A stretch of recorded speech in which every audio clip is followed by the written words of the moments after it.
देखिए हमारा क्वेश्चन है कि 5 क्रमागत संख्याओं का योग 270 है। इनमें से दूसरी संख्या तथा पांचवी संख्या का योग क्या होगा।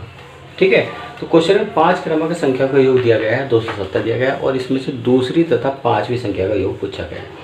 तो सबसे पहले हमारा क्या होता है कि क्रमागत संख्या कौन सी होती है। क्रमागत संख्या, तो क्रमागत संख्या होती है कि जो हमारी क्रम से आती है। जैसे मान लीजिएगा 0, 1, 2, 3, 4, 5, 6, 7, 8, यानी कि जो हमारी संख्या क्रम से आती है। या हम ऐसे भी कर सकते हैं जैसे हमारा कि 20, 21, 22, ये भी हमारे क्रम से आ रही हैं। या आप ऐसे कर सकते हैं 40, 41, 42, यानी कि ऐसी संख्या जो क्रम से आती है वो हमारी क्रमागत संख्या कहलाती है। तो हमारे क्वेश्चन में 5 क्रमागत संख्याओं का योग पूछा गया है। ठीक है, तो अब हम देखिए कैसे करते हैं इसे। तो हम क्या करते हैं, पहले संख्या मान लेते हैं कि माना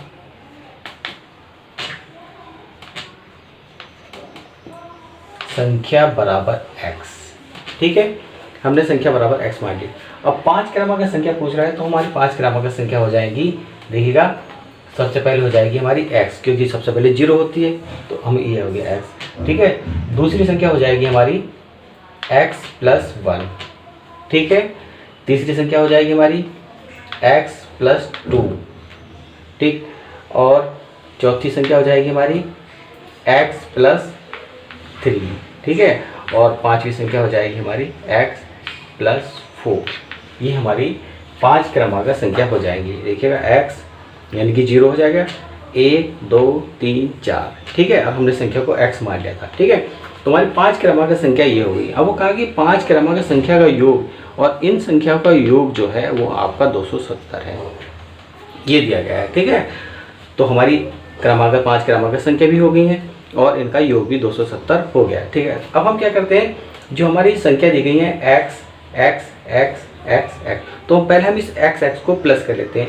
तो 1x, 2x, 3x, 4x और 5x, तो हमारा x यानी कि x जो हो जाएंगे हमारे 5x आ जाएंगे। अब हमारी ये संख्या है, इन्हें प्लस कर लीजिएगा। तो प्लस 1, 2, 3, 3, 6 और 4, 10, ये संख्या हो जाएगी हमारी 10 और इनका योग है हमारा 270। ये 270 है हमारा। ठीक है, अब हमारा देखिएगा कि ये हमारी संख्या में, ये संख्या में ये x के साथ है, तो हम क्या करते हैं, इस संख्या को 10 को जो है हम 270 की तरफ उधर को पक्षांतर कर लेंगे, यानी ट्रांसफर कर लेंगे। ठीक है, तो देखिएगा 5x बराबर 270। ये आप ध्यान रखिएगा, अगर आप कोई भी संख्या, ठीक है, बराबर से बीच में बराबर चिन्ह हो और लेफ्ट साइड से राइट साइड को ट्रांसफर कर रहे हो या राइट साइड से लेफ्ट साइड को ट्रांसफर करें, तो उन संख्या का चिन्ह बदल दें। देखिए जैसे संख्या 10 है, इसके सामने प्लस का चिन्ह लगा तो ये प्लस की संख्या होगी। तो जैसे ही हम इसे लेफ्ट साइड से राइट साइड को ट्रांसफर करेंगे तो ये हमारी संख्या चिन्ह बदल जाएगी, कि ये हमारी संख्या माइनस की हो जाएगी। और अगर ये हमारी संख्या माइनस की होती और हम तब ट्रांसफर करते तो ये हमारे प्लस की संख्या हो जाती है। ठीक है, ये आपको ध्यान रखना है। अब देखिएगा 5x बराबर 270 में से आप 10 माइनस कर दीजिएगा तो 260 आ जाएगा। ठीक है, अब आप इस x का मान निकाल दीजिएगा। x बराबर 260, 5 से आप 260 को डिवाइड कर दीजिएगा। 5 पंजे 25, 10 हो जाएगा, 5 दूनी 10। ठीक है, तो x बराबर जो आ जाएगा वो आपका आ जाएगा 52 आ जाएगा। ठीक है, हमारा x का मान जो आ गया है वो 52 यानी 52 आ गया है। क्वेश्चन में कहा गया है कि आपको दूसरी संख्या और पांचवी संख्या का योग निकाला। तो दूसरी संख्या हमारी ये थी और पांचवी संख्या हमारी ये थी। ठीक है, तो हम क्या करते हैं, दूसरी संख्या और पांचवी संख्या में x का मान रख लेते हैं। तो हमारी संख्या है, दूसरी संख्या जो है वह है, ये दूसरी संख्या जो है हमारी वो है x प्लस 1 है। ठीक है, अब इसमें मान रख देते हैं हम। तो x बराबर हमारा कितना आया था, 52 आया था, यानी कि 52 प्लस 1, इन्हें आप प्लस कर दीजिएगा तो आपका आ जाएगा 53, ये आ जाएगा। ऐसी हम पांचवी संख्या है जो हमारी, जो पांचवी संख्या जो होती है हमारी, पांचवी संख्या थी हमारी x प्लस 4। ठीक है, इसमें हम मान रख लेते हैं। तो x हमारा का मान आया था 52 आया था, यानी 52 आया था। तो 52 प्लस 4 इन्हें आप प्लस कर दीजिएगा, तो ये आपके 52 और 4 कितने हो जाएंगे, 56 हो जाएंगे, यानी 56 हो जाएंगे। ये आपके 56 हो जाएंगे। ठीक है, हमारे जो दूसरी संख्या और पांचवी संख्या में हमने s का मान रख लिया है। और वो कहा कि दूसरी संख्या और पांचवी संख्या का योग निकाला। तो हमारी दूसरी संख्या का जो निकल कर आई 53 आई है, पांचवी संख्या निकल कर आई 56 आई है। इनका योग कहा गया, तो इनका योग कर लीजिएगा। तो 3 और 6 आपका कितना हो जाएगा, 9 हो जाएगा। 5 और 5 10 हो जाएगा, यानी 109। तो आपका आंसर जो हो जाएगा वो हो जाएगा 109 आंसर हो जाएगा। यानी कि दूसरी संख्या और पांचवी संख्या का योग जो होगा वो आपका 109 होगा। तो आप इस तरह से क्वेश्चन में से सॉल्व कर सकते हैं। और एक क्वेश्चन में भी आपको और करा रहा हूँ।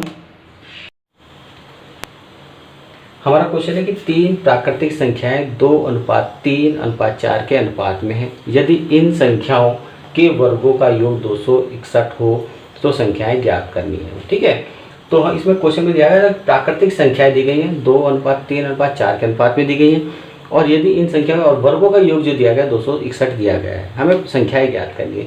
तो हमारी जो प्राकृतिक संख्या होती हैं, यानी कि पूर्ण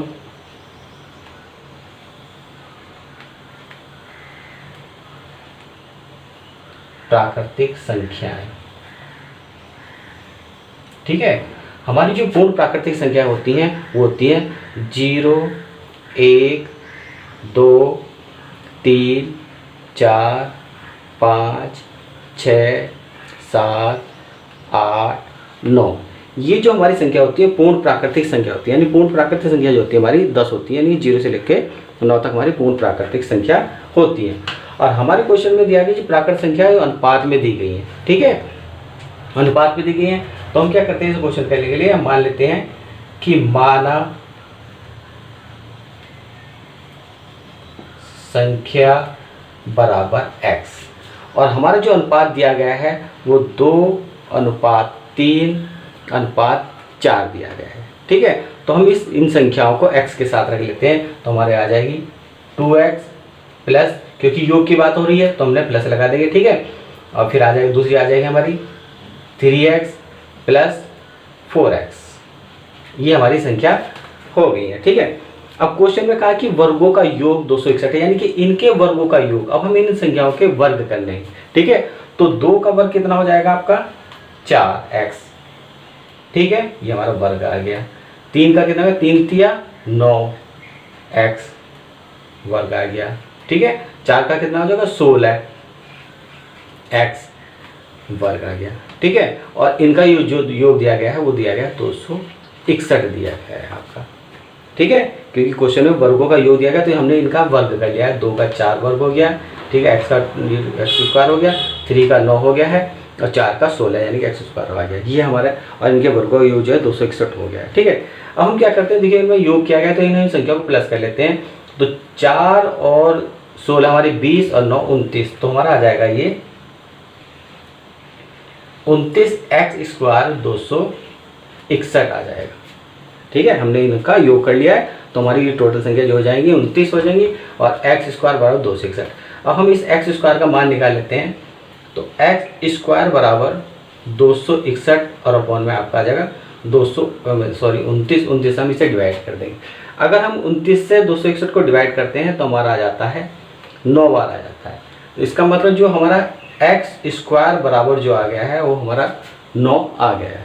ठीक है, अब हमारे ये x स्क्वायर जो है, ये हमारा जो x स्क्वायर 9 आया है, तो हमें x का मान निकालना है। तो हम x का मान निकाल लेते हैं। ठीक है, तो देखिएगा मैं ये से इधर निकाल देता हूँ। ठीक है, तो x बराबर जो हो जाएगा यहाँ 30, क्योंकि इसका हम वर्ग निकाल लेंगे। तो ये x यानी कि किसका वर्ग है, आपका 3 का है, तो हमारा ये 3 आ जाएगा। देखिएगा हमारा x बराबर 3 आ गया है। अब इस x बराबर 3 में हमारी जो संख्याएं थी ये थी, हमारी संख्याएं कौन कौन सी थी। पहली संख्या थी हमारी 2x plus 3x plus 4x, यानी कि ये हमारी संख्याएं थी। हम क्या करते हैं, इस x में 2x में x का मान रख लेते हैं। तो हमारा 2 मल्टीप्लाई x का मान हमारा कितना है 3, तो 2 तिया 6 आ जाएगा। ठीक है, ऐसे ही अब हम 3x में x का मान रख लेते हैं। तो 3 मल्टीप्लाई x का मान कितना है आपका 3 है, तो 3 आ जाएगा, 3 तिया 9 आ जाएगा आपका। ठीक है, अब 4x में आप x का मान रख लेते हैं। 4x का मान कितना है आपका 3 है और 4 तिया 12 है। ठीक है, तो हमारी जो निकल कर आई है वो संख्या हो जाएंगी 6, 9 और 12, जो हमारी वे संख्याएं हो जाएंगी। तो ये हमारा आंसर आ जाएगा। तो देखिएगा, अगर आपको ये क्वेश्चन समझ में आया हो और आपको मेरी वीडियो अच्छी लगी हो तो आप मेरी वीडियो को लाइक कीजिएगा और मेरे चैनल को सब्सक्राइब कीजिएगा।